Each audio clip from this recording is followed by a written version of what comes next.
WhiskyJason here, whiskey from the viewpoint of an American in Germany tasting rare and exotic whiskeys. And today I have Daftmill. Oh, looky here, rare and exotic, one of 1,785 bottles. And look, whoops, I've already opened it. So I think a lot of Daftmill is not being opened at the moment, but hey, that's okay. This is one of the hyped whiskey distilleries of 2020. And this is actually the very, very first bottling. It's the summer 2020 bottling. That is a marriage, a vatting of 3 bourbon casks, number 47, 48, and 50. Where 49 is, I don't know. And a first fill Oloroso sherry cask, which had the name 52/2009. This retailed over here for 199 euros, and I've seen it on a whiskey base already for 300 euros. Wow. All right, whiskey base number 171953. So, as we said, we have total 4 casks in here involved. It was distilled in August of 2009. So, Francis began distilling at the farm distillery on the 16th of December 2005. He produces about 20,000 liters a year. Well, it's a grain to glass distillery. That means he actually produces much more grain, barley, than he actually needs. He sells it off to other distilleries as well. He's a farmer first and primarily. And they actually malt his grain at the Crisps a malting plant in Alloa in Scotland. All right, very good. So what does he do? Basically, he distills for 2 months in the summer and 2 months in the winter. And for the other 8 months, he basically is a farmer, as I mentioned. All right, what else can I say here about this whiskey? They have a 3,000 liter wash still. They have a 2,000 liter spirit still. They have 2 stainless steel washbacks. They have a semi-lauter a ton there that they use with a nice copper dome on top of it. It's a very small, compact distillery. Fermentation time is anywhere between, usually they try to get 96 to 104 hours, so it's somewhat longer fermentation time, and they actually have very, very short cuts for the foreshots, for the heads. They want to get as much flavor, as much as the feints as possible into this whiskey. All right, what I'm going to do is I'm going to be a little bit of a heretic here, and I'm going to compare it to this. Now, this is a 7th, at least over in Germany, a 7th of the price. I can buy 7 of these for 1 of these. So if I would do the value for money type of thing, this has to taste 7 times better than this. This is a mixture of bourbon and Oloroso sherry casks. Now, the coloring here is due to E150, E150. This is artificial coloring. This is natural color. This is 40%. This is 46%. This is a Lowland whiskey distillery. This is a Lowland whiskey distillery. This is triple distilled. This is double distilled. And this is 10 years old, and this is only, this is 12. This is only 10. This is less than 30 euros in Germany. This is 200 euros in Germany.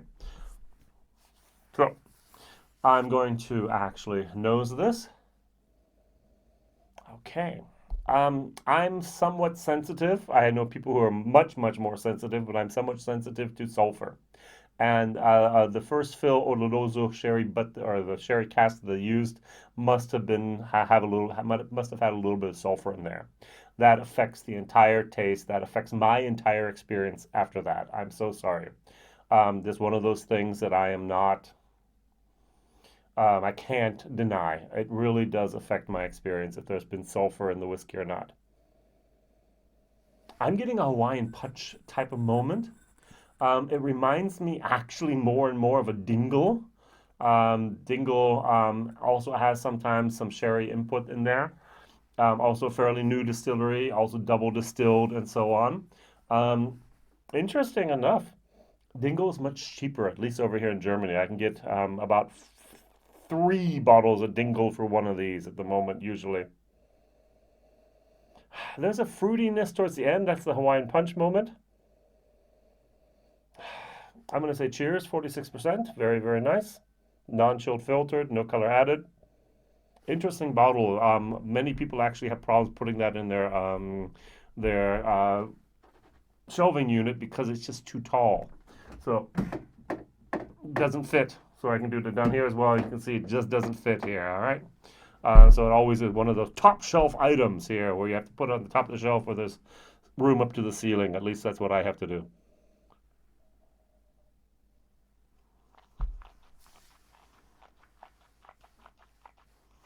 Mm-hmm. Mm.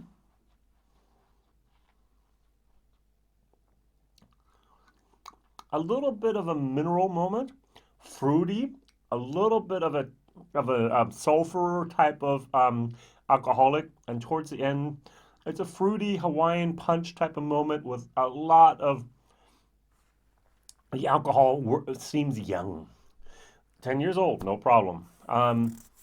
So if I go into a German whiskey store, we actually have those over here. We have a lot of local dealers, is what we call them. We can buy whiskey at the supermarket, but no one will have a Daftmill at the supermarket. We don't have anything like Costco or Total Wines. We don't have those. What we have is little tiny boutique type of shops that actually sell whiskey. There's usually a 50-year-old guy behind the counter. He started it 10 years ago because he was passionate about whiskey. Um, I know, stereotype. But if you go in there and say, hey, I need a good 50-euro whiskey for a friend, and the guy's going to pull out something, I'm going to say something like this. This is Cadenheads. I really enjoy a lot of things from Cadenheads. Whoops, killed the packaging here, sorry. This is Cadenheads. This is small batch, which means they actually married or vatted together 2 bourbon casks. This is 14 years old. This is 46%. This is Cadenhead. This is dilution.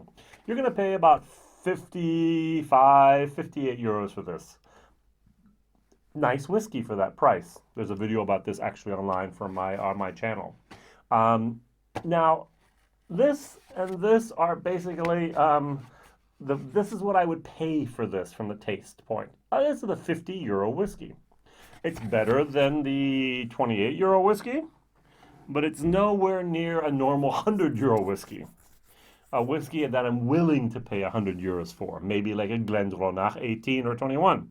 Yes, they cost more like 120, but hey, okay. This is nowhere, and I'm going to repeat with as much momentum as I can. This is nowhere worth a 199-euro bottle. 50, yes. 80, maybe. 100, no. 200, this is hype. People, it's not worth it. All right, I've said this once. It's not worth it. I said it twice. And one last time for good luck. It's not worth it. I'm going to drink the Auchentoshan just real quick. It's a 40%. It has the artificial coloring. It is triple distilled, but wait.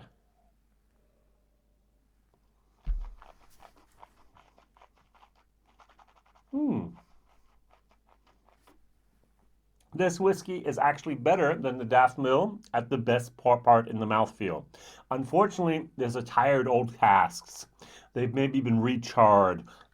There's a little bit of barrel char and there's a lot of tiredness, a little bit of tired oak moments towards the end. This is a better whiskey, of course, in the overall category. But this actually gets a from me, and this is like, oh.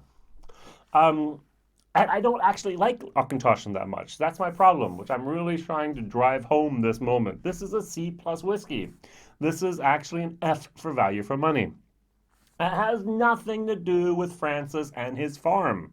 It has to do with us crazy whiskey geeks and freaks and nerds out there hyping this whiskey and trying to get the next bottling of something we can't get our hands on. Fear of missing out. And it's really, really getting, at least for me, I'm really, really getting tired of that. Now, my whole channel is based on rare and exotic whiskeys. I don't know if I love chasing, but I love presenting different things and hopefully picking out the best parts and saying, hey, this is a whiskey you should look out for in the future. If you ever find it, go for it. And this is a whiskey where I can say, well, if somebody gives it to you, thank them very much. It's okay. And that's what I'm going to say. All right. So the Daftmill is a whiskey which we can drink, but not at the price point of 200 euros. All right, very, very good. So I'll put a tiny little bit of water in here, and my rant is over for the moment. You know what? I didn't do this in my German video. I didn't dilute it down to 25%. I'm going to do this just to see what's hiding in here. I still get a little bit of that sulfur, burnt matches, and it's got an interesting type of fruitiness. It's the Hawaiian punch. It's a little bit of a tiny bit of a grapefruit. It's a little bit more of a citrus type of moment as well involved in here. I always call it grapefruit and a watermelon combined. All right. Mm-hmm. Mm-hmm. Hmm. Nothing wrong with this whiskey. Tiny little bit of sulfur. Everything else perfect. Perfect is everything else is acceptable. And actually, the aftertaste is, as I said, a fruitiness, a little bit of the sulfur, and then it goes back in here, and they have the youthfulness. Watered down, the youthfulness is gone, the sweetness is there. Very, very nice. So, my question of the day is, I think it's going to be about March 2021, sorry, that this video will be actually published. What is the new hyped commodity in the whiskey market at the moment? So for us, at least over here in Europe in February 2021, it was Ardbeg. Everyone wanted one of those bottles. Also, the new distillery on the Isle of Skye opened up. Tagabe, I don't know, whatever. Everyone wanted one of those bottles. It was in January, it was Nickneen and it was Raze. What is going to be the next hyper moment here in of March of 2021? Question of the day. What do you think? And then you can also write down, are you someone, using the words from Roy from Aquavita, are you part of the chase? And are you part of the problem that the prices have exploded because of fear of missing out? All right. Thank you very much. WhiskyJason here, whiskey from the viewpoint of an American in Germany. You can write down in the comments. I will reply back to you. If you want to do it privately, just write to whiskyjason@gmail.com. Also, that is a possibility to get in contact with me. All the best. See you soon. Please like, share, maybe even tell others about this crazy guy over in Germany tasting things you might not ever actually personally see on the market where you are. All the best. Bye-bye.